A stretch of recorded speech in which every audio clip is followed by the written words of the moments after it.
It's Friday, October 31st. Happy Halloween to all who celebrate. I'm Brian Walsh, and welcome to This Week in Impact, where I talk with ImpactAlpha journalists and editors about some of the most interesting impact investing stories we featured. This week, I'm joined by CEO Dennis Price.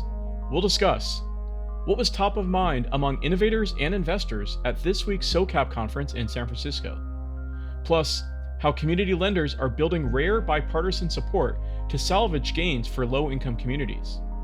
And finally, investing with AI, investing in AI, a dual lens for due diligence and impact. That's all coming up on This Week in Impact. Hi, Dennis. Welcome back to the podcast. Thanks, Brian. It's good to be back.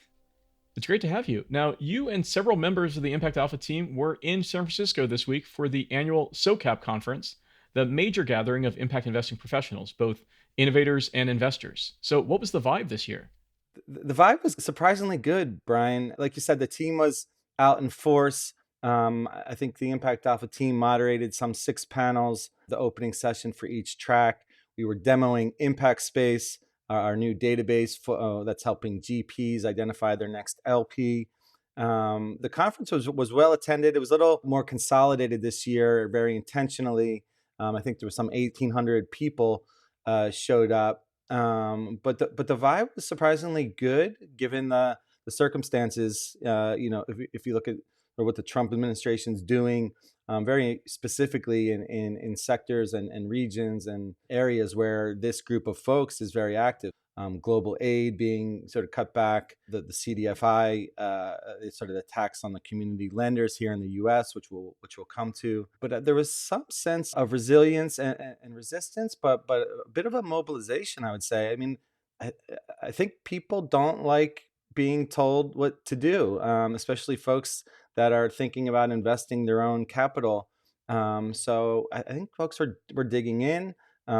Figuring out where they could play a role right now, where they could step up and lead. And therefore, like, it was a vibe of like action, I would say, at SOCAP this year. One thing I've heard lately is the horrors persist and so do we. Yeah, I like that. We held an event on Monday night with the tagline "Step Up and Step Out." It was an awesome event. Morgan Simon, a Candide Group, generously brought her jazz band out and played. It was a nice lounge, very diverse, very just a great crowd. But it was, there's a call to action there, and I think it sort of permeated SOCAP, that it was time for folks to step up and not backtrack right now, and then step out, and that was in reference to your comfort zone, and partner with folks that you might not otherwise partner with, or go into invest or organize or build in areas you don't usually do. And so, I think SOCAP has played this sort of a role historically in the industry where folks from disparate industries, some of the conferences are a bit more focused, either or they're regionally or in a particular sector of the market. SOCAP, it's global.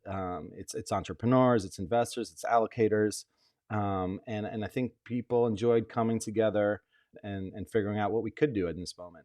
So when you're talking about allocators of capital, when you're talking about fund managers of capital, when you're talking about entrepreneurs who need to deploy that capital, these are all people that are, in some sense, optimistic, because when you invest money, you're making a bet on the future, and you're making a bet on a change that you want to see brought into the world with your investment. So I could see that this could be a gathering where, despite all the headaches and all the headwinds that people are facing, that they're realizing that this is their moment to make a mark and to make an impact, and it kind of attracts those types of people who are want to be involved in the arena in a sense.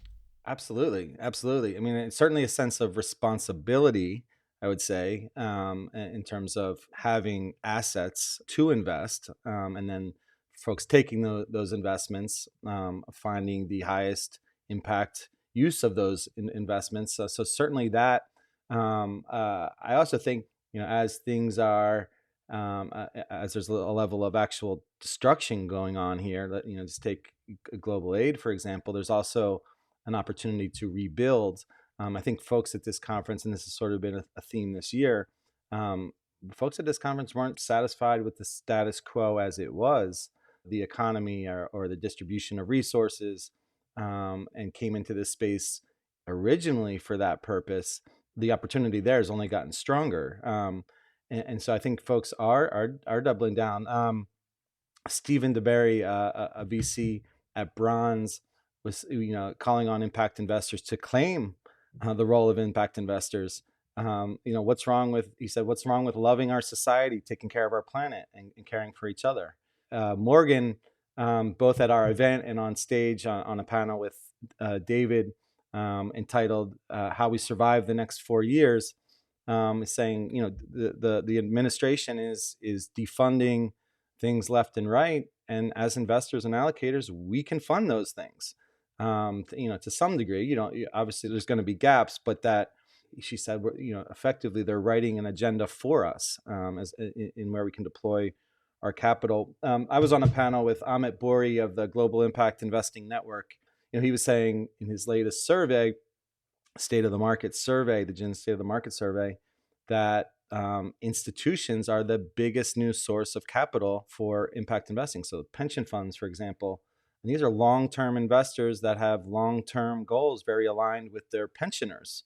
And so this industry has sort of brought forward a set of investable opportunities that pensions are starting to realize fits with their long-term goals.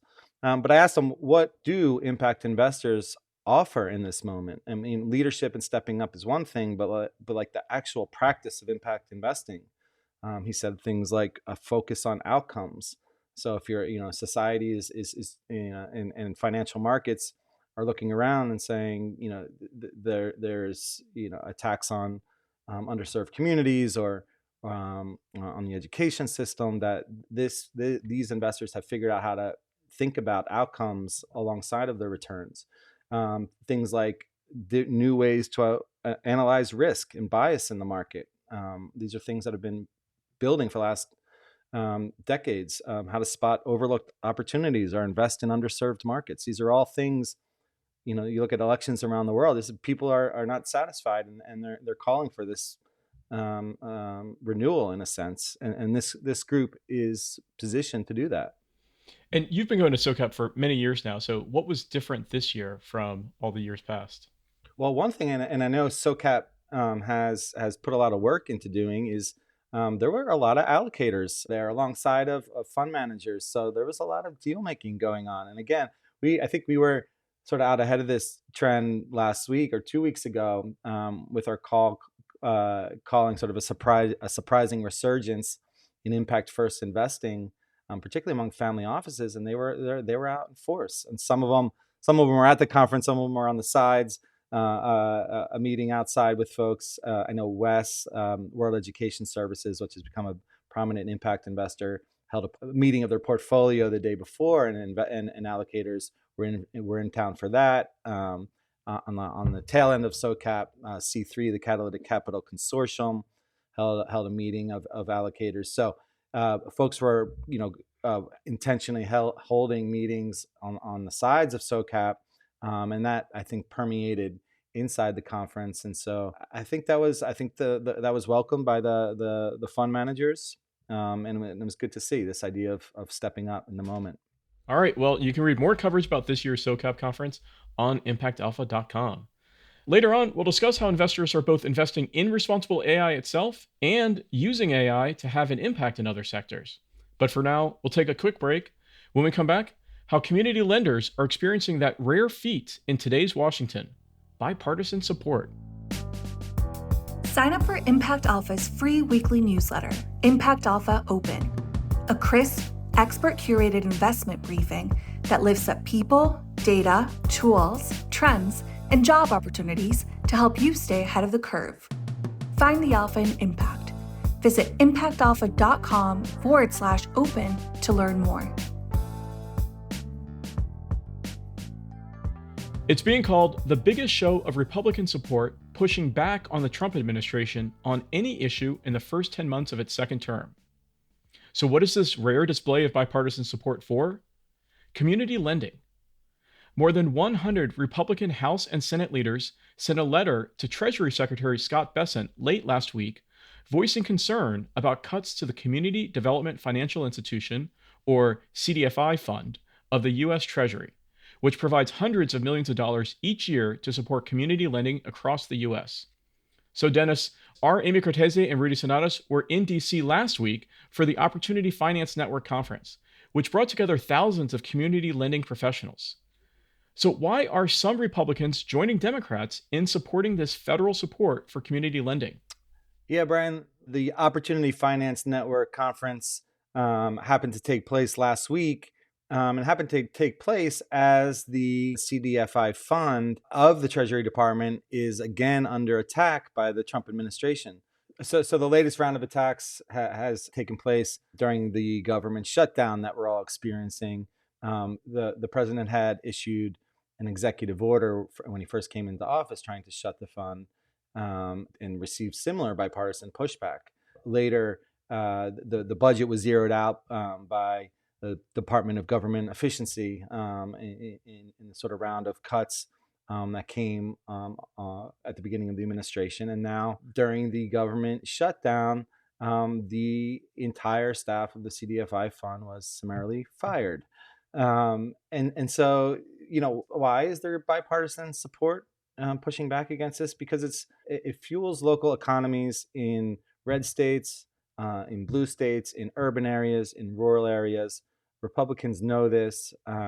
It is not a lot of money, and the money that comes from the fund and the sort of the certifications of these banks, where the money's flowing to, is leveraged, incredibly, by the private sector to sort of grow the amount of money these banks can lend to affordable housing, community health institutions, small businesses, and other areas. So, from its inception in the 70s, this has been an extremely popular and effective use of public money in a way that impacts all communities. And so, either you imagine there's some issues that's the case, and you don't see Republicans stepping up, but in this case they do, and it's welcomed, and the administration has responded when it's led previous attacks here to this. So I would say what we've heard from Rudy and Amy is that the industry is in limbo.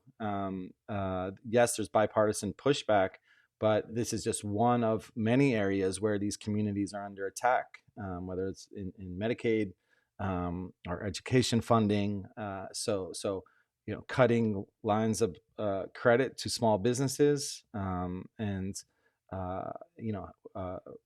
affordable housing, real estate, not having access to capital, is not good for these communities and these community lenders that are trying to increase that flow of capital. Yeah, not only is the capital not flowing from the CDFI fund, but the CDFI fund, beyond deploying capital and federal grants to kind of accelerate community lending in all these different communities, it also does certification to certify that these CDFIs are actually serving the right types of communities. And without that, that's a type of certification that lots of people in the private sector rely on to help them do their work and carry out their functions, especially when we're talking about the Community Reinvestment Act, or CRA, funding credits that banks have to display that they're doing. And the new market tax credits is another one. Yeah, I mean, when we talk about leverage, that's where it comes from. The sort of certification of these banks as focused on these underserved areas allows private capital to come in and at a low cost. And so attacking that fund cuts off the source of private capital that goes into those communities. So it's one of those things that I think we take for granted, both in the U.S. And at some level in this sector, that there's been a lot of work building up these institutions that are going and lending into communities where no other institutions are lending. So if you don't want communities dependent on the government, which you would think the Trump administration would hold that value, then why go after the private capital, or the tools that are bringing the private capital into those communities? So I think the vibe at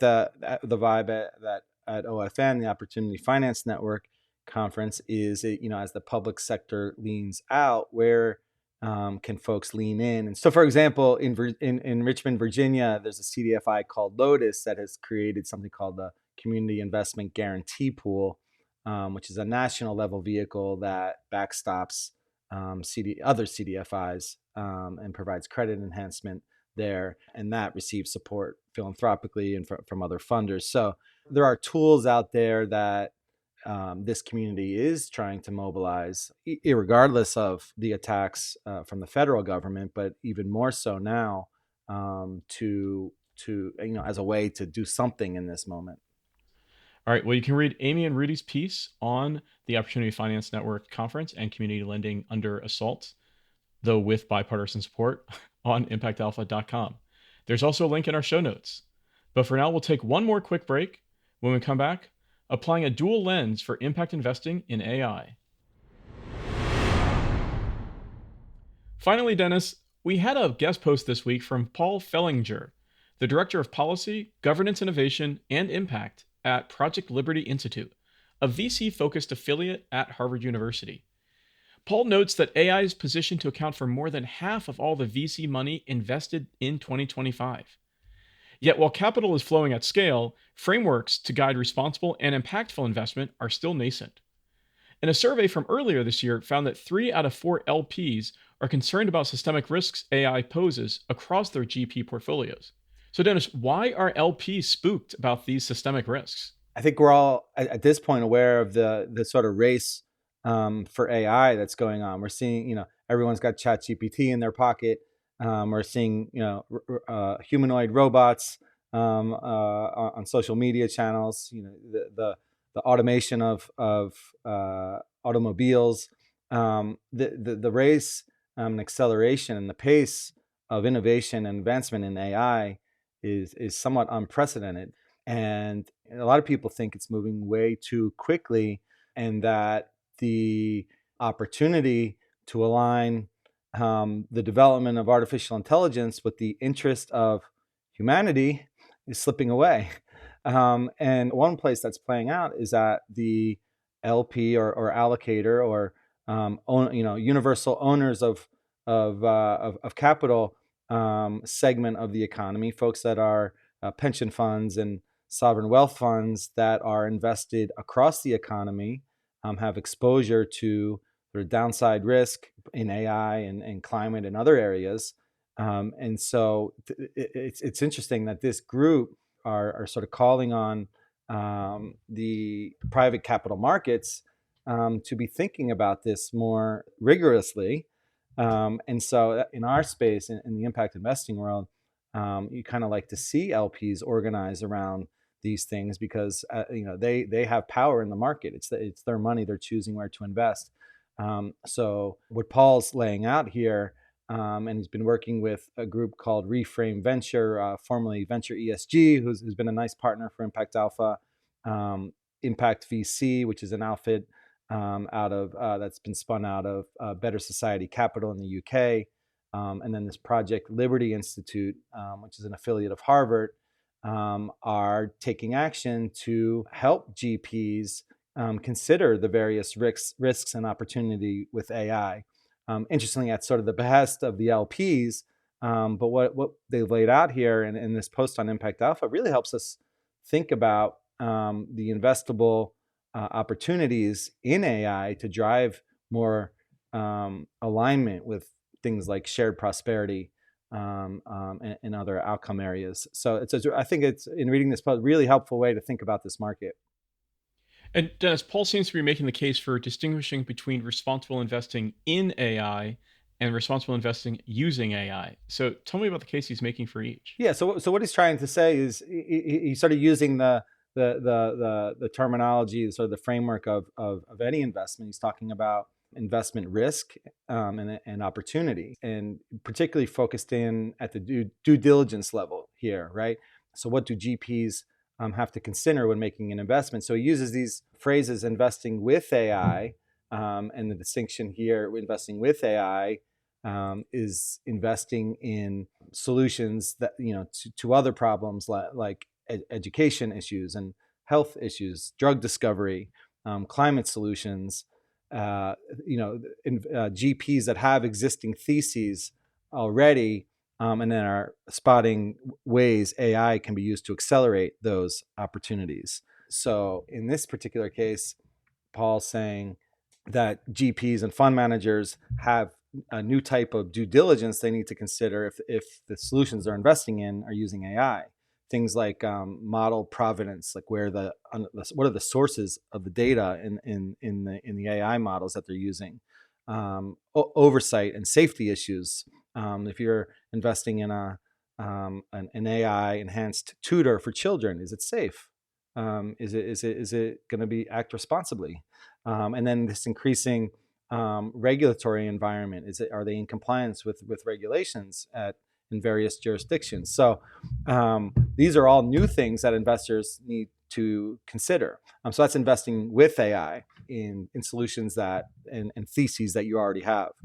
The other category Paul lays out here, which I think he's particularly interested in, is the opportunity to invest in AI infrastructure itself to sort of shape markets. If you think of previous technological innovation cycles, like the internet, the companies that sort of built the protocols and the safety structures and the guardrails enabled trillions of dollars in economic opportunity that followed.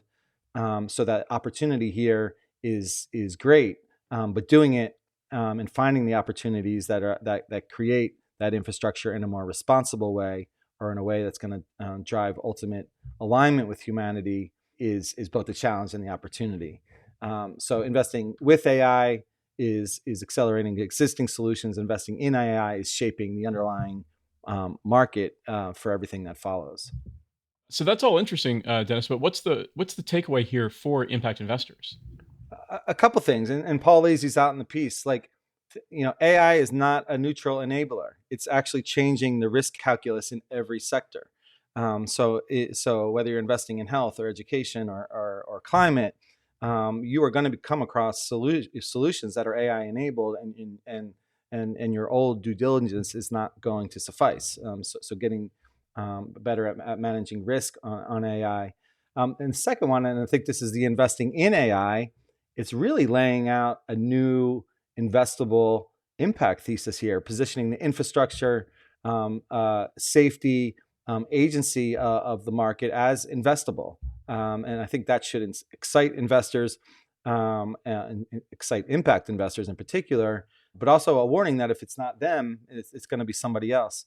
So I think, for us anyway, for ImpactAlpha, like drilling down and finding the actual examples of both of these is going to be a tremendous beat, and I think open up a whole new category, or accelerate existing categories in a way that I think the impact investing community is going to welcome.